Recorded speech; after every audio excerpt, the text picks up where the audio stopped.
The second story, which again comes from India and actually comes from quite close, comes from Noida. If you don't know, Delhi is a huge megacity, and there's a river that cuts down along the eastern side of it. And that's where the city ends. The city ends at that river, and across that river you have the city of Noida. The only thing that stops Noida being absorbed into the megacity, like every other city around it, is the fact that, again, it's across the river, and that river is also a state marker. It's a UP.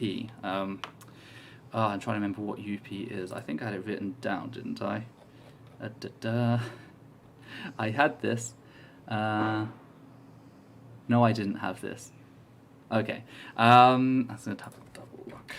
Upper...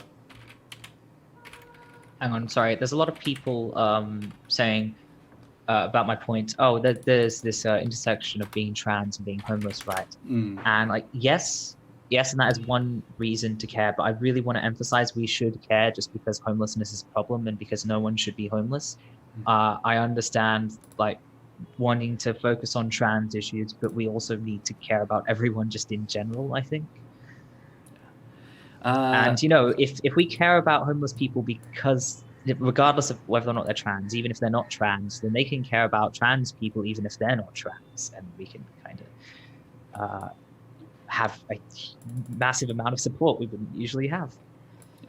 The state is Uttar Pradesh that actually Noida belongs to, but it's still connected to the metro, to Delhi's metro, which, underground tube, some of it's above ground as well, so it's a mixed rail.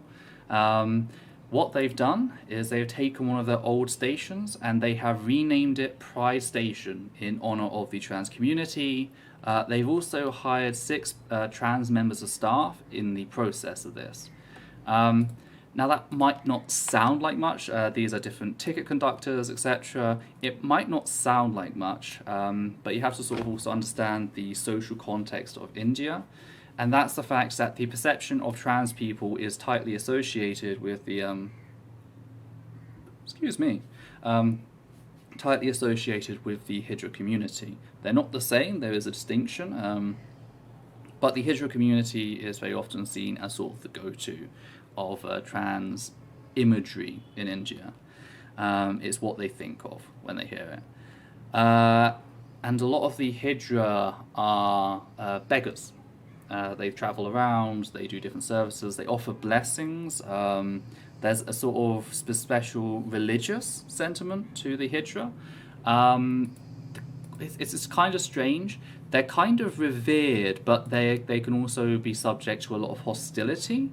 The way that I can probably think about it is that they share a lot of similarities with the Romani in Europe, in how they're kind of seen as like offering the spiritual sort of guidance or role, but at the same time there's like a lot of superstition and rumors about it. For example, Hijra are very often some of the first people targeted in witch hunts because there's a lot of suspicion about Hijra curses and all that.